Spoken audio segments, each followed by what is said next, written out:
묵상기도하심으로 새벽 예배를 시작하겠습니다. 하나님 감사합니다. 간밤에도 주님의 품에 우리를 편히 쉬게 하시고 새날을 주셔서 예배케 하심을 감사합니다. 오늘 이 하루도 주와 동행하는 하루, 주님을 기쁘시게 하는 하루 되도록 인도하여 주옵소서. 우리가 가지고 온 모든 인생의 짐과 문제들은 주께서 담당해 주시고 목자 되신 하나님께서 부족함이 없도록 인도하심을 누리는 하루가 되게 하여 주옵소서. 예수님의 이름으로 기도합니다. 아멘. 찬송가 301장 드리겠습니다. 지금까지 지내온 것 주의 크신 은혜라. 한이 없는 주의 사랑 어찌 이름하랴. 자나깨나 주의 손이 항상 살펴주시고 모든 일을 주 안에서 형통하게 하시네. 몸도 마음도 연약하나 세임받아 살았네. 물붓듯이 부으시는 주의 은혜 족하다. 사랑 없는 거리에나 험한 산길에 맬 때 주의 손을 굳게 잡고 찬송하며 가리라. 주님 다시 배울 날이 날로 다가와. 무거운 짐 주께 맡겨 벗을 날도 멀잖네. 나를 위해 예비하신 고향 집에 돌아가 아버지의 품 안에서 영원토록 살리라. 오늘 이 시간에 주시는 살아계신 하나님의 말씀은 다니엘서 12장 1절부터 끝절까지의 말씀. 그때 내 민족을 호위한 큰 군주 미가엘이 일어날 것이요 또 환란이 있으리니 이는 개국 이래로 그때까지 없던 환란일 것이며 그때 내 백성 중 책에 기록된 모든 자가 구원을 받을 것이라.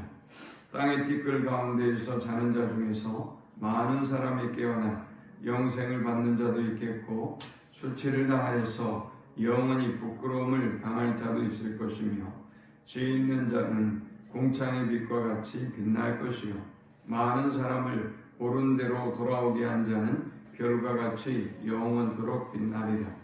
다니엘아, 마지막 때까지 이 말을 간수하고 이 글을 봉함하라. 많은 사람이 빨리 왕래하며 지식이 더하리라. 나 다니엘이 본즉 다른 두 사람이 있어 하나는 강 이쪽 언덕에 섰고 하나는 강 저쪽 언덕에 섰더니 그 중에 하나가 세마봇을 입은 자 곧 강물 위쪽에 있는 자에게 이르되 이 놀라운 일의 끝이 어느 때까지냐 하더라. 내가 들은즉 그 세마봇을 입고 강물 위쪽에 있는 자가 자기의 좌우 손을 들어 하늘을 향하여 영원히 살아계시는 이를 가리켜 맹세하여 이르되 반드시 한때 두때 반때를 지나서 성도의 권세가 다 깨지기까지이니 그렇게 되면 이 모든 일이 다 끝나리라 하더라. 내가 듣고도 깨닫지 못한지라. 내가 이르되 내 주여 이 모든 일의 결국이 어떠하겠나이까 하니 그가 이르되 다니엘아 갈지어다. 이 말은 마지막 때까지 간수하고 봉함할 것임이니라. 많은 사람이 연단을 받아 스스로 정결하게 하며 희귀할 것이나 악한 사람은 악을 행하리니 악한 자는 아무것도 깨닫지 못하되 오직 지혜 있는 자는 깨달으리라. 매일 드리는 제사를 폐하며 멸망하게 할 가증한 것을 세울 때부터 1290일을 지낼 것이요 기다려서 1335일까지 이르는 그 사람은 복이 있으리라. 너는 가서 마지막을 기다리라. 이는 내가 평안히 쉬다가 끝날에는 내 몫을 누릴 것임이니라. 아멘. 본문은 다니엘서의 결론이고 다니엘에게 하나님께서 네 가지 환상을 보여주셨는데 그 네 번째 환상, 힛대길 강가의 환상에 관한 결론이기도 합니다. 다니엘 11장에는 안티오코스 4세의 죽음을, 개인적인 종말을 다루고 있고 또 12장에서는 역사의 종말을 다루고 있습니다. 미가엘은 페르시아 바사 제국과의 전쟁을 치렀고 이제 헬라 제국과의 전쟁을 남겨두고 있습니다. 이 전쟁은 주의 재림이 임하기 전에 마지막 전쟁입니다. 그때 생명책이 기록된 자들은 구원을 얻고 또 티끌 가운데 자고 있어도 부활하게 될 것입니다. 그런데 하나님을 알지 못하고 적그리스도에게 넘어간 사람들은 수치를 당하고 영원히 부끄러움을 당하게 될 것입니다.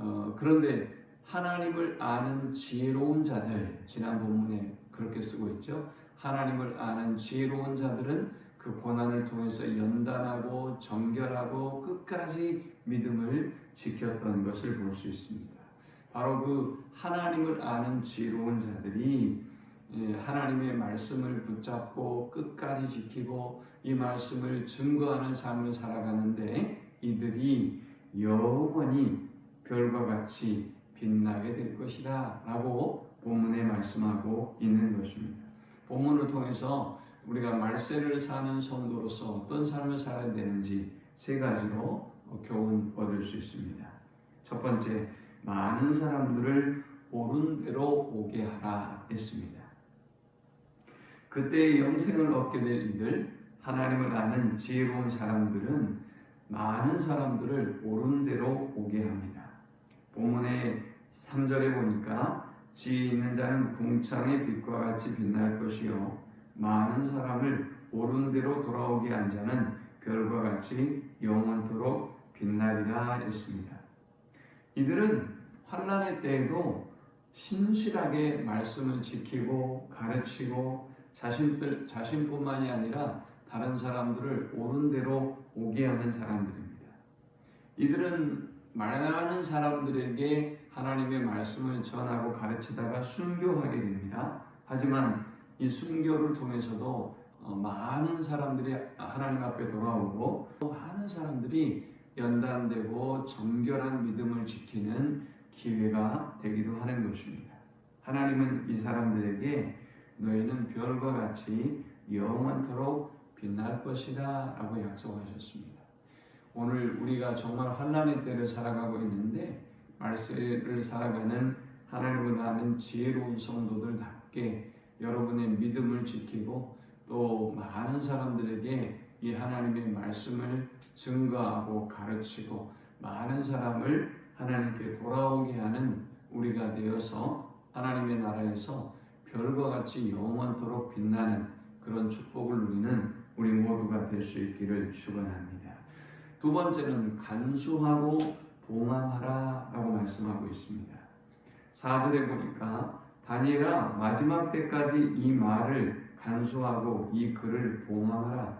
많은 사람이 빨리 왕래하며 지식이 더하리라 했습니다. 이 말씀의 의미는 마지막 때까지 하나님의 말씀을 순수하게 지켜라 라는 의미입니다. 우리가 마지막 시대를 살아가니까 하나님의 말씀이 얼마나 많은 도전을 받는지 우리가 알 수 있죠. 얼마 전 제가 설교했던 것처럼 19세기에도 자유주의 사상을 통해서 하나님의 말씀이 마구 공격을 당했어요. 지금도 복음이 마구 공격을 당하는 시대에 있고 또 하나님의 진리가 왜곡되는 시대를 살아가고 있죠. 그것이 여러분의 개인적으로 그런 공격을 받든 아니면 교회가 전체적으로 시대 사조 어떤 문화 저 불신자들의 여론 많은 것들을 통해서 공격을 받든 이 진리의 말씀이 왜곡되고 도전받는 시대를 살아가고 있습니다. 그런데 마지막 때까지 순수하게 말씀을 지키는 사람들, 종말의 때에도 고난을 감내하는 사람들, 그 연단의 과정을 통해서 더욱더 그들은 정결하게 되고 또 희게 되는 열매를 얻게 된다라고 말씀하고 있습니다.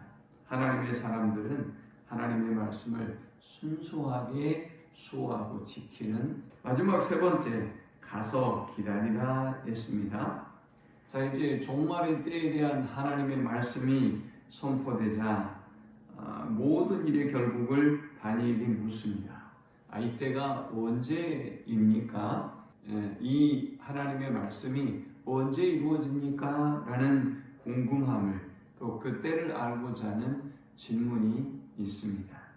그런데 하나님은 다니엘에게 1290일, 1335일을 제시합니다. 이것은 안티오코스 종말, 안티오코스의 죽음, 또 마카비 성전의 정화운동이 이루어졌지만 이것이 역사적인 종말은 아닙니다.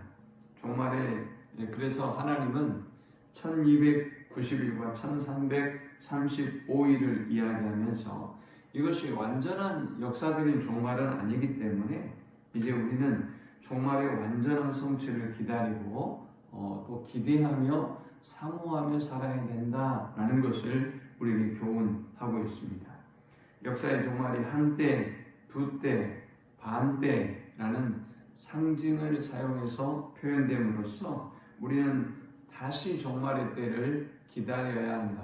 다가올 미래로 우리가 기다려야 된다라는 것을 보여주고 있는 것입니다. 마지막 때를 기다리는 하나님의 사람들은 하나님의 때를 고대하며 기다려야 됩니다.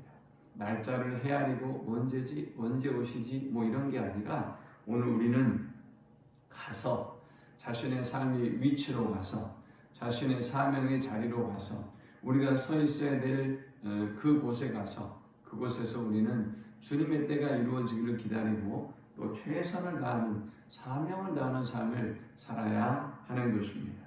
이 말씀을 기억하면서 세 가지를 기억하십시오. 언제 주님의 날이 임할지 모르겠지만 때가 어두워지고 또 더욱더 힘들어지고 우리의 고통이 심하면 심해질수록 우리는 하나님의 말씀을 지키고 또 열심히 다른 사람들에게 전하고 가르쳐서 많은 사람들을 옳은 대로 보게 해야 된다. 그래서 하나님의 나라에서 별과 같이 영원토록 빛나는 삶을 사모하며 살아야 된다. 우리는 또한 진리가 훼손되고 도전받는 이 사회 가운데서 이 복음을, 이 말씀을 꽉 순수하게 간수하고 동함하고 살아가야 된다. 세 번째는 가서 기다려라.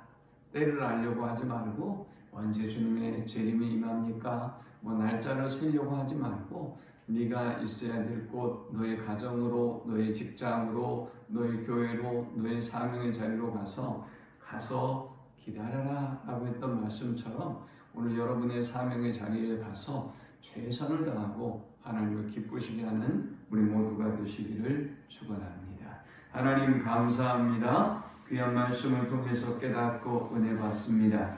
주시는 말씀처럼 하나님 이 험악한 핍박과 환난의 시대에 또 혼돈의 시대에 우리가 주님의 말씀을 기억하며 진리를 지키고 또 그 진리를 가르치고 선포하고 또 많은 사람들에게 증거함으로 많은 사람을 하나님께 돌아오게 하는 저들이 되게 하여 주옵소서. 예수님의 이름으로 기도합니다. 아멘. 지금은 우리 주님 예수 그리스도의 크신 은혜와 성부 하나님의 극진한 사랑과 성령의 인도 교통 충만케 하시니 진리를 수호하고 진리를 전파하고 또 많은 사람들을 진리 가운데로 돌아오게 하므로 하늘의 별과 같이 영원토록 빛나는 삶을 살기를 소망하는 모든 성도들의 머리 위에 지금부터 영원토록 함께 있을지어다. 아멘.